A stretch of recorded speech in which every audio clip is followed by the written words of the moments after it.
আসসালামু আলাইকুম। আশা করি আপনারা ভালো আছেন। সবাইকে পবিত্র মাহে রমজানের শুভেচ্ছা। আশা করি আপনাদের রোজা খুব ভালো কাটছে। এই রোজার মাসে আমরা যখন উপবাসে থাকি তখন অনেক শারীরিক বেনিফিট আমরা পাই। যদিও রোজা হচ্ছে আমাদের আল্লাহ তাআলাকে খুশি করার জন্য। কিন্তু এর মাধ্যমে আমাদের শারীরিক অনেক বেনিফিট পাওয়া যায়। একজন অটোফেজি গবেষক হিসাবে আপনাদের সাথে আমি অনেক কথা বলেছি যে আপনারা যখন উপবাসে থাকেন বা রোজা রাখেন তখন দেহের ভেতরে কি পরিবর্তনটা ঘটে সেটা নিয়ে আজকের এই ভিডিওতে আবারও কথা বলছি সেটা নিয়ে। আশা করি আপনাদের কাজে লাগবে। বিশেষ করে আমার যারা অটোফেজির দর্শক, যারা আপনারা ডায়েট করেন বা যারা স্বাস্থ্য সচেতন, তাদের এই জিনিসগুলো জানা প্রয়োজন। আমরা যখন রোজা রাখি, ধরুন আপনি ১২ ঘন্টার মতো না খেয়ে আছেন। আমরা যখন ৪ থেকে ৬ ঘন্টা না খেয়ে থাকি, তখন কিন্তু আমাদের বডিতে তেমন কোনো পরিবর্তন হয় না। আমরা যে খাবারটা খাই, সে খাবারটা পাকস্থলীতে যায়। অনেক সময় পাকস্থলীর ৪ ঘন্টা লেগে যায় সেটাকে ডাইজেস্ট করতে বা হজম করতে। হজম করার পর সে কি করে? সে আমাদের রক্তের যেই খাবারগুলো আমরা খাচ্ছি, মনে করুন কার্বোহাইড্রেট, সেটা ভেঙে ওরা গ্লুকোজ বানায়। সেই গ্লুকোজটা আমাদের সেলে ঢোকায়। ইনসুলিন চলে আসে। ইনসুলিনের কাজ হচ্ছে রক্ত থেকে সেটা যখন শোষণ হয়, অ্যাবজর্পশনটা যখন হয়ে যায়, শোষণ হওয়ার পর সেটা রক্তটাকে ক্লিয়ার রাখতে হয়। রক্ত থেকে সে সেলে প্রবেশ করায় বা সেটাকে জমিয়ে রাখে। বডি আমরা যে খাবারটা খাই সেটাকে সঞ্চিত করে রাখে। হজম হওয়ার পর কিছু সে ডাইজেস্ট করে ফেলে, কিছু সে জমা রাখে বা গ্লুকোজগুলা গ্লাইকোজেন রূপে জমা রাখে। তার মানে ৪ থেকে ৬ ঘন্টা তেমন কিছুই না। ৪ থেকে ৬ ঘন্টা সে হজমের কাজে বডি সেটা খরচ করে। আপনি তখন ক্ষুধা ফিল করবেন না। কারণ আমরা দেখা যায় ৪ থেকে ৬ ঘন্টা পর একবার খাবার খাওয়ার পর তারপর আবার আমরা ক্ষুধা ফিল করি বা আমরা অনুভব করি যে বডিকে খাবার দিতে হবে বা বডি সিগন্যাল দেয় যে আপনার আবার তার খাবার প্রয়োজন। এখন এই মুহূর্তে আপনি যদি খাবার না দেন, ধরুন আপনি ৬ ঘন্টার জায়গায় এখন ৬ থেকে ১২ ঘন্টা ওই সময়টাতে আপনি এখন আর কোনো খাবার দিচ্ছেন না। এখন কি হবে? ৬ ঘন্টা পর বডির তো প্রয়োজন বা আপনি কাজ করছেন, চলাফেরা করছেন, এনার্জি প্রয়োজন। তখন সেই এনার্জিটা কই থেকে নিবে? সে তখন এই যে সঞ্চিত গ্লাইকোজেন, সে তখন এটা ভাঙা শুরু করে। অর্থাৎ সঞ্চিত যে গ্লাইকোজেনটা বা আপনি যদি উপবাসে থাকেন, বডিতে যে ফ্যাট জমে আছে সেই জিনিসগুলা থেকে সে এনার্জি নেয়। বা অনেক সময় যে ফ্যাট থেকে এনার্জি পাওয়াটা সেটা তাকে অভ্যাস করাতে হয়। কারণ আমরা কন্টিনিউয়াস খাবার খাচ্ছি আর বডি খুব পছন্দ করে গ্লুকোজ থেকে এনার্জি নিতে। ও যে ফ্যাটটাকে জমিয়ে রেখেছে সেটা সে ভাঙতে চায় না। কারণ তার সেটা প্রয়োজন নাই। ফলে দেখবেন আমরা যখন রোজা রাখি, রোজার ১ম কয়েকদিন আমাদের খুব খারাপ লাগে। বিশেষ করে দুপুরের পর ৪ থেকে ৬ ঘন্টা পর খুবই খারাপ লাগে। কারণ বডি ওটাতে ইউজড টু হয় না। কিন্তু যখন সে বুঝতে পারে যে আপনি তাকে খাবার দিচ্ছেন না বা দীর্ঘ সময় আপনি উপবাসে আছেন, দীর্ঘ সময় আপনি রোজা রাখছেন, তখন সে অভ্যস্ত হয়ে যায় যে কি করে ফ্যাট ভাঙতে হয়, ফ্যাট ভেঙে কি করে তার এনার্জি নিতে হয়, সেটাতে সে অভ্যস্ত হয়ে যায়। ফলে দেখবেন ৪-৫ দিন বা ৫-৬ দিন পর আপনারা রোজা রাখতে খারাপ লাগছে না।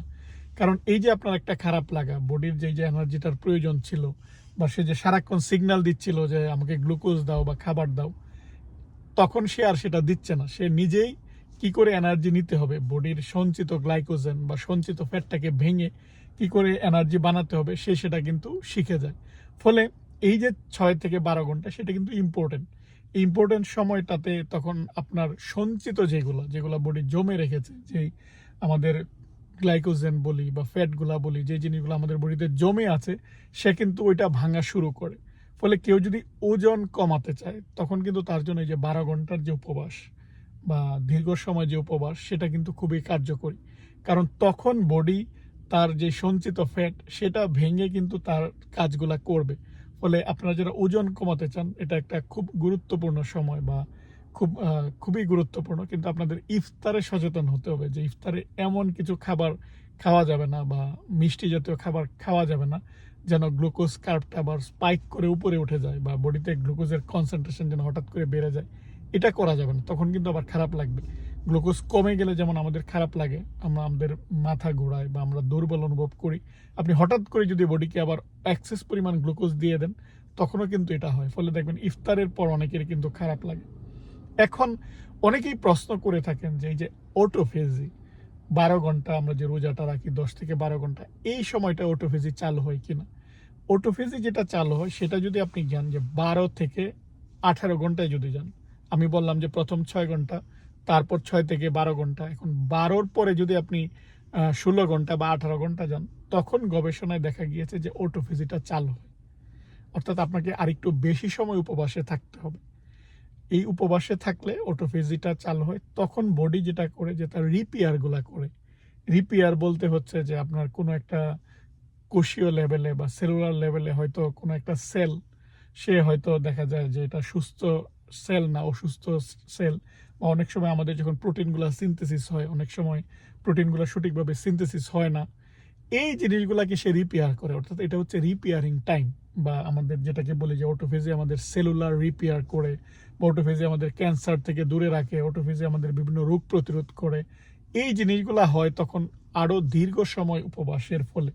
এখন রোজা আর অটোফেজি তো এক না, কারণ রোজায় আমরা কোনো কিছুই খাই না, এমনকি পানিও খাই না। কিন্তু যারা অটোফেজি ডায়েট করে তারা দেখা যায় পানি খাচ্ছে বা তারা গ্রিন টি খাচ্ছে, অর্থাৎ চিনি জাতীয় জিনিস কিন্তু ওরা খায় না। কারণ চিনি যদি আপনি খান, বডিতে যদি আপনি গ্লুকোজ দেন বা বডিতে যদি আপনি কার্বোহাইড্রেট দেন, তাহলে ইনসুলিনটা চলে আসে। ইনসুলিনের কাজ হচ্ছে এই গ্লুকোজটাকে, যেটা বললাম যে রক্ত থেকে কোষে নিয়ে যাওয়া। বডিতে ইনসুলিন আসলেই অটোফেজি বন্ধ থাকবে। অর্থাৎ ইনসুলিন যদি সংশ্লেষ না হয় তখন অটোফেজি চালু থাকবে, ইনসুলিন আসলেই অটোফেজি প্রক্রিয়াটা বন্ধ থাকবে। এখন আমরা একটু পরপর যদি খাই তাহলে একটু পরপর বডির কিন্তু ইনসুলিন সংশ্লেষ করতে হয়, যেটা হয় ইনসুলিন রেজিস্ট্যান্ট ডায়াবেটিক্সের প্রথম ধাপ। ফলে বডিতে আপনি খাবার দিচ্ছেন কিন্তু সেটা কাজে লাগাচ্ছে না, আবার আমাদের একটু পরপর ক্ষুধা লাগছে। এটা আপনি রিপেয়ার করতে পারবেন রোজার মাধ্যমে। রোজার মাধ্যমে আপনি একটা যদি টাইমলি খাবার খান আর ইফতার সেহরিতে যদি আবার পরিমিত খান, বডির যেটা দরকার, যে ক্যালোরিটা দরকার সেটা খান, তখন কিন্তু আপনার সেটা সম্ভব। এখন প্রশ্ন হচ্ছে যে রোজা রাখার মাধ্যমে কি অটোফেজি চালু হয় কি না। যেহেতু অটোফেজি চালু হতে আরও দীর্ঘ সময় লাগে, আপনি যদি এখন দীর্ঘ সময় রোজা রাখেন, যেহেতু কন্টিনিউয়াস রাখছেন, অটোফেজি চালু না হলেও আপনি দেখা যায় কিছু না কিছু বেনিফিট পাবেন। সেটা হচ্ছে যে ফ্যাট ভাঙা বা ওজন কমা, অটোফেজির যে প্রাথমিক বেনিফিটগুলা সেটা কিন্তু আপনি পাবেন। আবার অন্যদিকে আপনি যদি এখন অটোফেজিটা করতে চান বা অটোফেজি ডায়েটের সুবিধাটা আপনি নিতে চান, তাহলে যেটা হয় যে আপনি ইফতারে একটু অল্প খাবার খেতে পারেন। ইফতারে আমরা অনেক বেশি খাবার খাই। অল্প খাবার খাওয়ার পর যদি আপনি রাতের যেই ডিনার বা রাতের খাবারটা একটু পিছিয়ে দেন বা সেহরিটা যদি একটু আগে খান, তাহলেই কিন্তু 12 ঘন্টার গ্যাপটা অনেক বেশি হয়ে যাচ্ছে। আপনি চাইলেই অটোফেজির বেনিফিটটা নিতে পারবেন। আর সামার টাইমে আমরা যারা বাইরে থাকি, জাপানেও আমি দেখতাম যে অনেক 7টার দিকে ইফতার করতে হতো, বা আমেরিকায় সামার টাইমে অনেক সময় 8টার দিকে ইফতার করতে হয়। আপনি ভোরে খাবার খাচ্ছেন 5টার আগে বা 4টার দিকে, আবার ইফতার করছেন 8টার দিকে, এই জায়গায় কিন্তু 16 ঘন্টা হয়ে যাচ্ছে। ফলে জায়গা অনুযায়ী অনেক জায়গায় আপনি যদি একটু দীর্ঘ সময় রোজা রাখেন, তাহলে কিন্তু আপনার অটোফেজির যে বেনিফিটগুলো সেটাও আপনার রোজা রেখে আপনার পাওয়া সম্ভব। তাই আপনাদের উচিত হচ্ছে যে আপনারা দীর্ঘ সময় একটু, অর্থাৎ উপবাসে থাকা। আর উপবাসে থাকাকালীন সময়, রোজা থাকাকালীন সময় দেহের ভিতর যে পরিবর্তনটা হয়, যে দেহের যে চেঞ্জগুলো হয়, এটা কিন্তু আমাদের স্বাস্থ্যগত অনেক সুবিধা দেয়। স্বাস্থ্যগত এই সুবিধাটার মেন সুবিধা হচ্ছে যে আপনার যদি ইনসুলিন রেজিস্ট্যান্ট থাকে সেটা আপনি রিপেয়ার করতে পারবেন। আপনি চাইলেই এই সময়টায় ওজন কমাতে পারবেন। চাইলেই আপনি এই সময়টায় যে ডায়াবেটিকের অ্যাটাকটাকে দূরে সরিয়ে ফেলতে পারবেন, অর্থাৎ বডিটাকে অভ্যস্ত করতে পারবেন সে যেন আপনি যখন খাবার দিবেন না, আপনি যখন উপবাসে থাকবেন, তখন সে যেন ফ্যাটটাকে ভাঙে। সেই জিনিসটা আপনি ইজিলি এই সময়টায় আপনি প্র্যাকটিস করিয়ে ফেলতে পারবেন। আশা করি এই ভিডিওতে আমি আপনাদেরকে জাস্ট আইডিয়া দিতে পেরেছি যে আমরা যখন দীর্ঘ সময় রোজা রাখি তখন আমাদের শরীরে কি পরিবর্তনটা হয়, বা আমরা কিভাবে এই বেনিফিটগুলা পাই, বা কিভাবে এই রোজার সময় আপনি অটোফেজি চালু করতে পারেন সেটা নিয়ে। আজ এ পর্যন্তই। আর অটোফেজি সম্পর্কে যদি আপনারা বিস্তারিত জানতে চান, আপনারা জানেন যে আমি অটোফেজি নিয়ে একটা বই আছে, এবং আমার ইউটিউব চ্যানেলের অটোফেজি যে প্লে লিস্টে সেখানে অনেকগুলা ভিডিও আছে, সেই ভিডিওগুলো দেখার চেষ্টা করবেন। আজ এ পর্যন্তই। আপনারা ভালো থাকবেন। আল্লাহ হাফিজ।